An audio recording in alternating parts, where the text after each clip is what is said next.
Bonjour à tous. La flambée des prix des carburants, due en particulier au conflit au Moyen-Orient, impacte l'économie en général et plus particulièrement le secteur du transport routier. On parle aujourd'hui de camions à l'arrêt et plus largement la filière du véhicule industriel. Pour ce premier webinaire proposé par Solutrans Plus, nous allons nous intéresser de plus près justement aux conséquences dans ce secteur du transport routier sur la filière. Anne-Sophie Altif, bonjour. Alors, vous êtes chef économiste chez BDO France. Est-ce qu'on doit parler de crise pétrolière comparable justement au choc pétrolier des années 70 ou pas? Alors je veux faire une réponse d'économiste, oui et non, sinon ce serait trop simple. Oui, pour deux éléments. Premier élément, c'est la rapidité de la hausse, qui a été en effet très forte, très subie, on voit par les différents secteurs, et qui continue, et qui fluctue, mais on ne revient pas à un niveau d'avant-crise. On a connu fin 2025, 65-70 dollars le baril. Le deuxième élément, c'est l'aspect temporalité et région, c'est-à-dire que l'on voit qu'en termes de temporalité, au début on était sur un scénario court, ce conflit devait durer peu de temps et donc avoir un impact faible. L'autre élément, c'est la géographie, puisque c'est vrai que ce conflit devait rester très localisé, et on voit aujourd'hui qu'un des risques, c'est que ce conflit se développe. Donc c'est vrai que ces différents éléments, on pourrait parler d'un choc pétrolier. Après, quand on regarde aujourd'hui le niveau notamment de l'inflation, on n'y est pas. Quand on regarde en effet la crise qu'on a pu avoir avec la Russie, on était arrivé à des niveaux d'inflation de 5-6%. Aujourd'hui, on n'est pas dans cette situation, on est encore autour des 2%, donc dans la cible de la Banque Centrale Européenne. Et on parle de récession ou pas encore? Alors pas encore, là en effet, Surtout chez pas. BDO, surtout pas, on fait des prévisions, et c'est vrai que pour l'instant on n'est pas encore dans, voilà, on verra l'évolution, mais dans ce scénario de récession. Alors pourquoi? Parce que déjà la croissance américaine tient, on se souvient des droits de douane, on se souvient des investissements massifs en intelligence artificielle, c'est plus de 400 milliards d'ici 2030, et donc c'est 2 tiers de la croissance américaine, et donc ça va continuer, et donc ce boost de l'investissement, ça stimule l'économie américaine et donc mondiale. Et l'autre élément, c'est aussi la croissance en Asie et en Chine. On voit qu'aujourd'hui, la Chine pourrait être touchée, mais jusque-là, ces navires arrivaient à passer. Donc, comme les deux grandes puissances tenaient, on n'est pas encore dans un scénario de récession. Alors, le pétrole repart en forte hausse après justement deux nouvelles annonces de Trump. Doit-on s'attendre de nouveau à une envolée des prix des carburants, Anne-Sophie? Alors c'est compliqué, puisqu'on le voit que c'est très volatile et très en lien en fonction des déclarations du président américain. Ce que l'on peut dire, c'est qu'on est quand même dans une crise qui va, à mon sens, qui va perdurer. Donc on ne va pas revenir à court terme au fameux 65 dollars le baril. Après, la question, est-ce qu'on va stabiliser le prix un peu inférieur à 100 dollars ou supérieur? Mais on va peut-être rester dans un long terme sur ce niveau. Donc ça veut dire qu'il va falloir faire avec. Alors le gouvernement a annoncé plusieurs mesures, notamment un plan d'électrification la semaine dernière, avec notamment des aides pour acheter des camions électriques, c'est pour le secteur. Est-ce que ce plan est la solution, on va dire, ou les autres aides également, sont-elles nécessaires pour le secteur, pour l'économie en général? Alors oui, c'est une solution. Une solution déjà, pourquoi? Parce que la France est un des leaders mondiaux en énergie décarbonée, il faut le rappeler. Donc on a en effet cette énergie verte, on voit que ça peut être un véritable atout en termes de compétitivité et aussi en termes de coûts. Et puis l'autre élément qui est difficile, c'est que dès que vous avez une crise énergétique, vous savez, on dit souvent « Ah oui, le pétrole augmente et l'État a plus d'argent ». Non, pas du tout. Quand vous regardez les différentes crises des chocs pétroliers, l'État s'est toujours appauvri parce que justement, on doit mettre en place des mesures d'aide pour faire face à la crise. Donc ce n'est pas du tout quelque chose qui peut perdurer. Et donc, la dernière crise, par exemple, avec la Russie, c'est 8 milliards que l'État a dû débourser, ou plutôt emprunter. On voit que si une partie de cet argent avait donné, par exemple, aux constructeurs pour pouvoir s'outiller et pour pouvoir diversifier leur flotte, on serait peut-être dans une situation de dépendance plus faible. Donc, à mon sens, c'est en effet une solution, mais à moyen long terme, à court terme, c'est compliqué. Donc il y a débat dessus, sur ce sujet-là. Doit-on aller économiquement vers une mobilité, on va dire, électrique? On parle d'énergie, notamment pour les utilitaires et les camions, les poids lourds. Ou est-ce qu'il faut privilégier les différentes énergies, vu la vulnérabilité de certaines énergies, enfin des prix en tout cas? En tout cas, je pense qu'il faut vraiment avoir un débat sur le mix énergétique complètement. C'est en effet ce qu'on essaie de faire chez BDO. Quand on regarde les autres pays, on voit que la Chine continue d'investir massivement dans l'hydrogène, dans d'autres types de sources d'énergie alternatives. Donc l'idée, c'est toujours d'avoir une diversification. Mais c'est sûr que pour la France, on a quand même un véritable atout enjeu, avantage comparatif avec le nucléaire et l'énergie décarbonée. Donc c'est quand même le moment de pouvoir l'utiliser. On peut imaginer un monde avec des camions électriques Alors, peut-être pas demain, peut-être pas que électrique. Encore une fois, je pense qu'il faut continuer d'essayer d'investiguer, etc. Mais beaucoup plus, c'est sur un mix énergétique. Vous savez, en économie, le mot maître, c'est la diversification. Voilà, justement. Merci Anne-Sophie. Les transporteurs sont parmi les premières entreprises à être impactées, touchées de plein fouet, justement, par cette crise. Guillaume Jacquemart, bonjour. Bonjour. Alors, vous êtes président des transports IDLO, donc et administrateur de l'OTRE. Vous êtes basé dans l'Oise. Vous avez un parc d'une vingtaine de poids lourds, de camions, et vous êtes spécialisé dans les travaux publics et le fret également. Exact. Cette crise, c'est un sans précédent pour vous, transporteurs ? Alors malheureusement, pas sans précédent, parce que ça fait 5 ans qu'on vit en permacrise, j'ai envie de dire. Tous les ans, il y a quelque chose de nouveau. Et effectivement, c'est par l'intensité, par l'ampleur et dans le temps très très court dans lequel ça arrive. C'est soudain. Voilà, donc c'est effectivement là, c'est plutôt les trésoreries qui premier choc qu'on a pu subir. Alors parlons concret, quel est le surcoût de la flambée du prix du gasoil par véhicule, par camion ? En fait, on est un peu comme tout le monde, c'est-à-dire qu'on va à la pompe souvent. Alors la cuve, c'est encore pire. Avant, c'était mieux de se faire livrer. Maintenant, on est comme tout le monde à la même enseigne. On a pris depuis fin février, on a pris 60-65 centimes d'euros hors taxe à la pompe. Et donc, pour des flottes qui sont comme nous, par exemple, sur 20 camions à peu près, on est de l'ordre de 25-26 000 euros d'augmentation sur un mois. D'accord.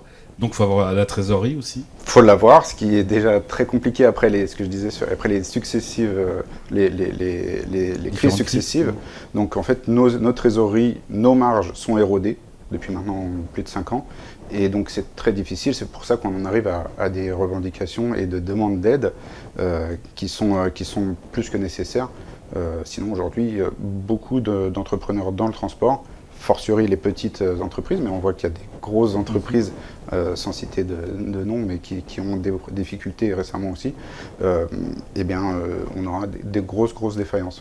Et comment réagissent les chargeurs, les clients ? Est-ce qu'ils ont réagi assez rapidement On va dire que c'est mitigé, il y a un peu de tout, Vous, par exemple, dans les travaux publics ? Alors, nous, on a la chance d'avoir des relations directes avec nos clients. Parfois, certains, les petites, les TPE, PME, sont dans le même cas que nous, c'est-à-dire qu'ils ne peuvent pas répercuter non plus au client final. Quand on a quelqu'un qui fait un bâtiment et qui a signé son contrat il y a 3 ans, avec des prix qu'il doit effectuer maintenant, c'est très difficile de répercuter la hausse. Avec des plus gros acteurs, oui, en principe, ils jouent le jeu, mais il y a quand même ce décalage. Alors vous êtes, je le disais tout à l'heure en préambule, représentant administrateur de l'OTRE qui représente donc l'ensemble des transports, dont le sanitaire, mais aussi les voyageurs. Eux aussi subissent de plein fouet la crise. Effectivement, donc on représente marchandises, voyageurs, sanitaires, transport de fonds, tout ce qui va sur la route. Tout le monde est impacté. On a eu la chance d'être entendu sur certains aspects, donc le transport de marchandises en fait partie, pas totalement, pas complètement, et on attend de voir les annonces concrètement ce que ça donne, parce que maintenant ça fait presque 3 semaines qu'on en parle, et le sanitaire a été un peu l'oublié, les autocaristes aussi. Alors que ce sont des gros rouleurs aussi. Alors que ce sont des gros rouleurs également. Alors, quelles sont on en parlait tout à l'heure de solutions d'aide, quelles sont les solutions urgentes que peut apporter l'État ? Les aides annoncées sont, je suppose, pas suffisantes. Il y a eu les 20 centimes pour le gasoil. Aujourd'hui, une aide forfaitaire et également une aide, ça c'est nouveau, à l'achat de camions électriques. Alors, tout ce qui est aide sont les bienvenus. Maintenant, il faut voir le déploiement et la mise en œuvre. On a effectivement parlé des 20 centimes, on est revenu dessus parce qu'on s'est rendu compte que c'était plutôt compliqué à mettre en place. Maintenant, on est plutôt sur une aide forfaitaire qui représente 500 euros pour un tracteur, 400 euros, enfin c'est dégressif en fonction de la taille, 75 euros pour un véhicule léger. Sur le même principe de ce qu'on avait pu avoir pour la guerre en Ukraine en 2022, pas dans les mêmes montants mais dans les mêmes principes, spécialisé seulement pour les entreprises du transport et seulement pour ceux qui ont des problèmes de trésorerie. C'est-à-dire qu'en gros, on commence déjà à voir que finalement ça n'adresse pas tout le monde. Et pour ceux qui ont eu la chance d'avoir un petit trésor de guerre et qui ont pu se le constituer, en fait on voit qu'il va fondre comme neige au soleil et on va aider les plus en peine. Bon, c'est déjà bien, on va me dire, mais on n'est pas satisfait des montants. On n'est pas satisfait de la mise en œuvre parce qu'on en discute, ça fait déjà plus de 3 semaines et aujourd'hui, il n'y a rien qui est en place. Mais ça va dans le sens. En urgence, c'est de débloquer les aides. Voilà. Un report aussi peut-être des cotisations. On a eu un report des cotisations patronales. On pourrait avoir d'autres types de reports comme la TVA, l'URSSAF, etc. Ça pourrait aider, pour aider les trésoreries ponctuellement. On a eu un prêt qui aurait, à mon sens, été une très bonne solution si ça avait été un taux zéro, même style que PGE.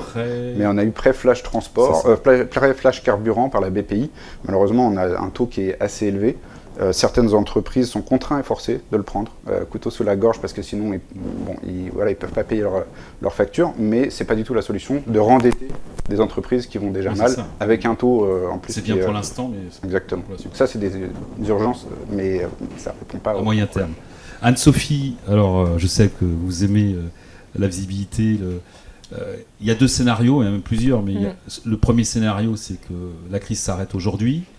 Et le deuxième scénario... Au moins que le détroit d'Ormuz est libéré. C'est ça, en fait, c'est ça le... C'est vraiment ça. Nerf de la guerre, on va dire. C'est ça, le premier scénario, c'est vraiment le détroit d'Ormuz, puisque le risque, c'est que ce détroit alimente principalement l'Asie. On l'a dit, aujourd'hui, les bateaux chinois aussi peuvent être bloqués. Donc le risque, c'est qu'il y ait vraiment un très fort ralentissement de la zone asiatique qui a un impact sur la croissance mondiale. Et là, on rentre, en effet, dans une crise mondiale. Donc c'est vraiment le détroit d'Ormuz. On voit que pour les autres éléments, ça va sûrement continuer, mais c'est vraiment ce détroit qui est, on peut le dire, au nerf de la guerre. Et la deuxième solution, c'est que... Eh bien, il n'est pas débloqué. Ou qu'on a un droit de la mer avec des péages, etc., ce qui est très très compliqué, parce que si on arrive vers cette solution, ça veut dire que partout, là vous avez des détroits, où vous avez des navires qui passent, forcément vous pouvez vous dire on va les taxer pour les autres pays. Donc ça c'est très grave, il ne faut surtout pas arriver, c'est vraiment une atteinte au droit de la mer et donc à la circulation libre des bateaux. Donc ça c'est vraiment économiquement ce qu'on regarde beaucoup. Alors peut-être pas arriver là, jusque-là, mais un détroit qui ne soit pas fluide. Et donc à ce moment-là, il va y avoir un impact en effet sur les pays du Moyen-Orient en termes de production. Et donc on va rester durablement avec un prix du baril supérieur aux $100. Juste une dernière question, vous êtes confiante ou dépendante de ce qui va se passer? Alors, confiante parce que c'est vrai que par rapport, comme monsieur l'a dit, on a eu beaucoup de crises ces derniers temps. Donc notamment en tout cas pour l'Europe, on s'est quand même plus diversifié. On voit qu'aujourd'hui, qui est le plus impacté, ça reste l'Asie. Nous, on l'est par ricochet, mais c'est vrai qu'on importe aujourd'hui du Nigeria, de la Norvège, nos partenaires européens, de l'Algérie, donc d'autres pays. Donc on est moins dépendant que ce qu'on a pu être il y a quelques années, par exemple avec la Russie. Après, bien sûr, on subit ces augmentations. Donc l'idée, c'est peut-être que ce soit l'occasion justement d'utiliser nos avantages comparatifs d'énergie décarbonée pour pouvoir être enfin beaucoup plus indépendants, parce qu'il y aura d'autres crises. Donc à suivre, comme on dit. À suivre. Alors parmi les premières mesures prises et concrètes pour accompagner les transporteurs, le Comité national routier CNR a annoncé donc la publication à titre temporaire d'un indice gasoil actualisé tous les 15 jours, répondant à une demande des organisations professionnelles du transport routier. Le CNR précise d'ailleurs que cette bimensualité doit offrir aux transporteurs la possibilité d'émettre des factures intermédiaires dans les délais plus courts. Et notons que le gazole, on parlait de prix tout à l'heure, se vend aujourd'hui à 2,30 € donc en ce jour. Et le projet du gouvernement qui vise à encadrer les marges sur les carburants suscite une forte opposition des distributeurs. On aura l'occasion, bien sûr, d'en parler. Alors nous évoquions à l'instant les conséquences de la crise sur les entreprises de transport. On l'oublie, la production et la fabrication des véhicules industriels sont aussi impactées. Avec nous, donc, pour nous en parler, Philippe Sandrin, vous êtes président de TIB et membre de la FFC Équipement et Véhicules, donc vous êtes basé en Normandie. Nous disions donc les transporteurs sont impactés. On oublie que, je le disais, toute la filière du véhicule industriel est également touchée par cette crise. En tant que carrossier constructeur, vous produisez notamment donc des ambulances et des véhicules spécialisés. Les répercussions directes ou indirectes sont visibles aujourd'hui ? Alors elles sont déjà visibles, mais ce qui est important, c'est que nous, la carrosserie, on a vécu une année 2025 déjà très compliquée, où la croissance, on a plutôt eu une croissance en berne, puisque moins de véhicules mis à la route avec les changements d'énergie, puisqu'il n'y a pas eu autant de véhicules qu'il aurait dû vendre. La chute des véhicules utilitaires était quand même importante, on parle d'une baisse de 30%. Donc déjà des carrossiers qui ont vécu une année 2025 compliquée. On démarre l'année 2026 sur les mêmes bases et on prend brutalement cette hausse de pétrole, alors qu'il n'y a pas d'incidence immédiate, mais la première incidence qu'on a constatée, c'est que brutalement les matières premières se sont mises à progresser d'une manière anormale, puisqu'on parle de de 15 à 30% les hausses de matières premières. Donc nous, on s'est trouvé dans une situation en disant qu'est-ce qu'on fait? Donc moi, j'ai pris la décision d'anticiper les achats et de Donc faire des préachats. Mmh. J'ai acheté pour les 6 prochains mois en disant peut-être qu'on va avoir des ruptures, peut-être que la hausse va augmenter. Je pense que ce que Madame a dit confirme que quelque part ça va durer.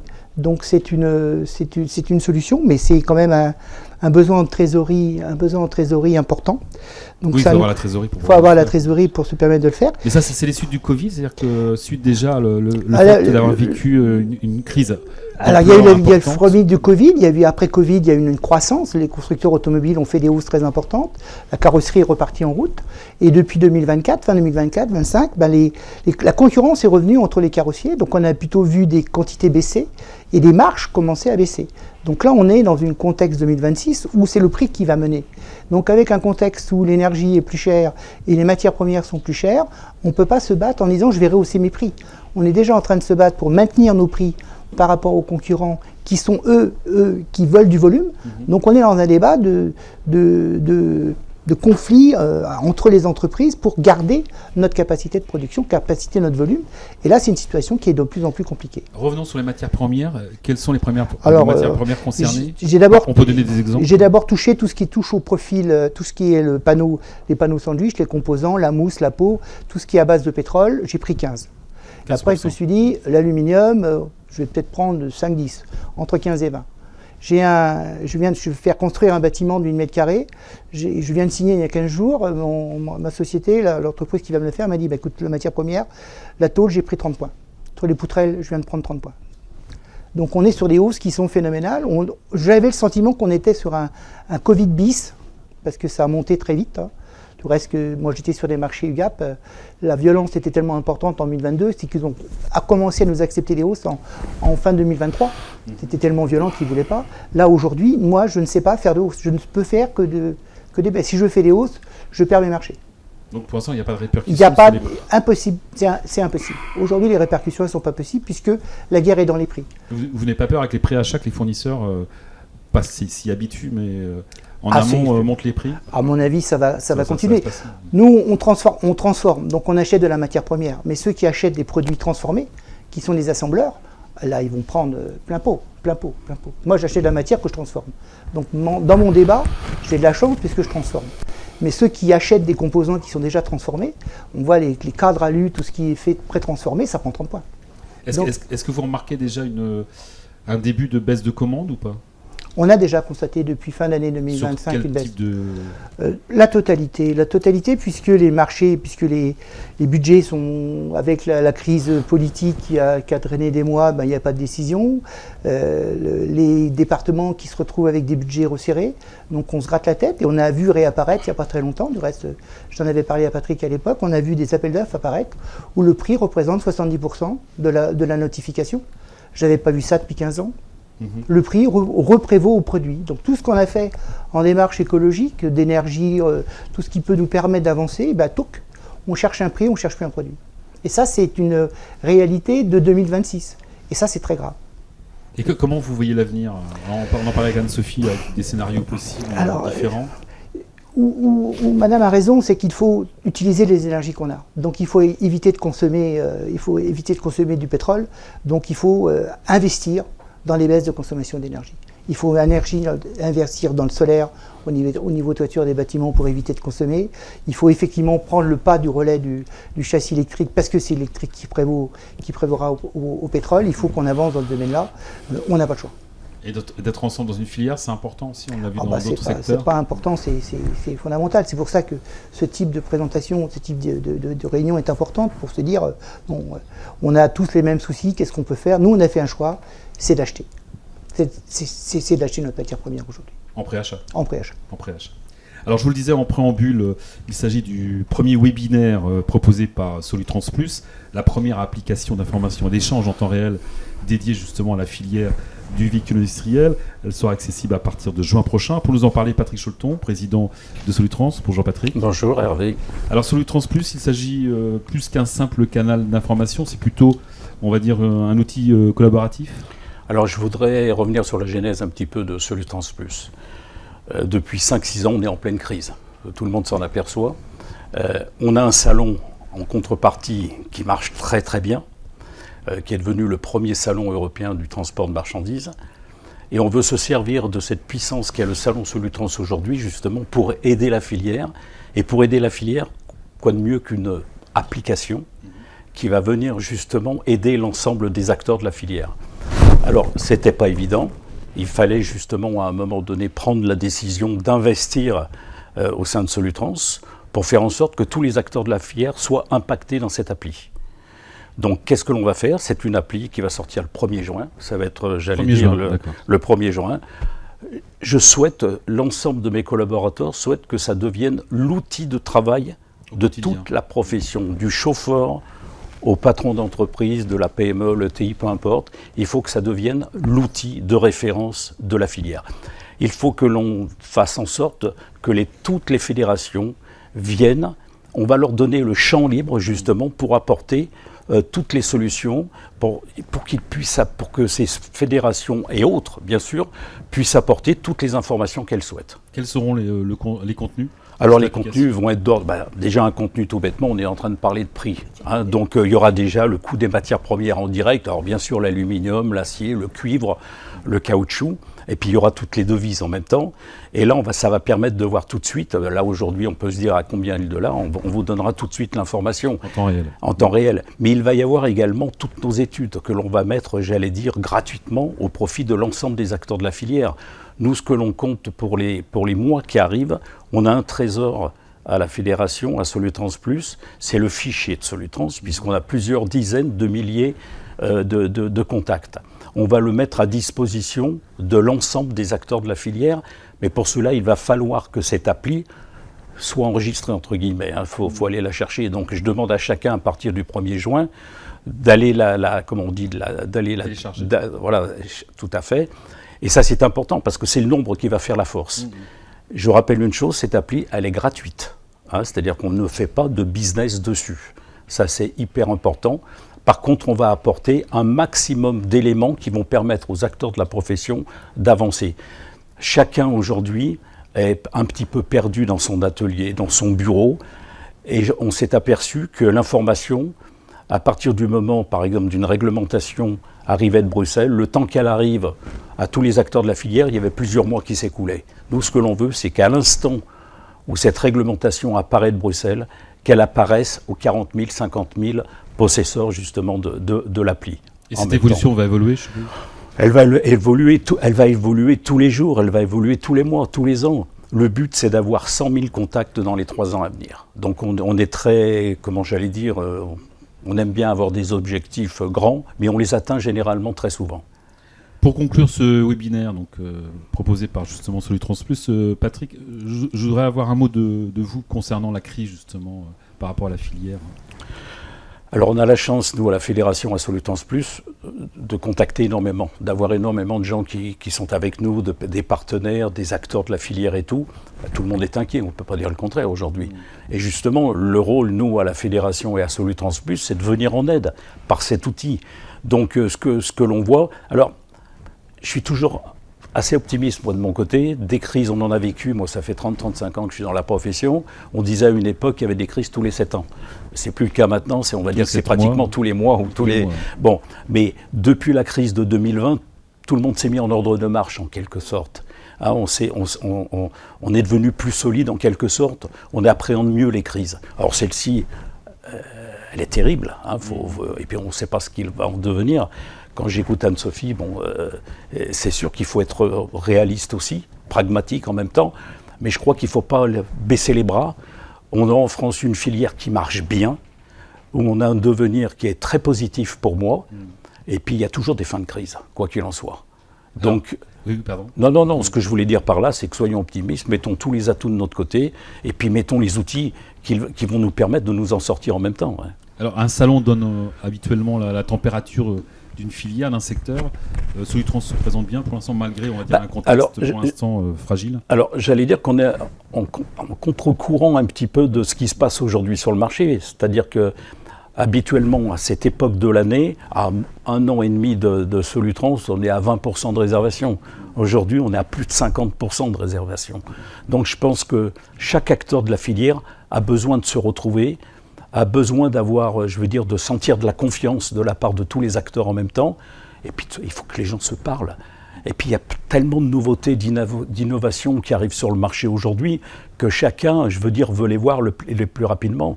Et puis que ce soit les constructeurs, les équipementiers aujourd'hui, tout le monde investit. On continue d'investir quand même, il ne faut pas l'oublier. Hein. Donc cet investissement, il faut le voir sur un salon. Et ce salon, c'est Solutrans. Voilà, on aura l'occasion d'en reparler notamment sur Solutrans Plus. Merci Patrick, merci à tous. Vous pouvez retrouver ce webinaire en replay sur les chaînes YouTube de la FSC et justement de Solutrans. Et à très bientôt pour un nouveau rendez-vous de Solutrans Plus.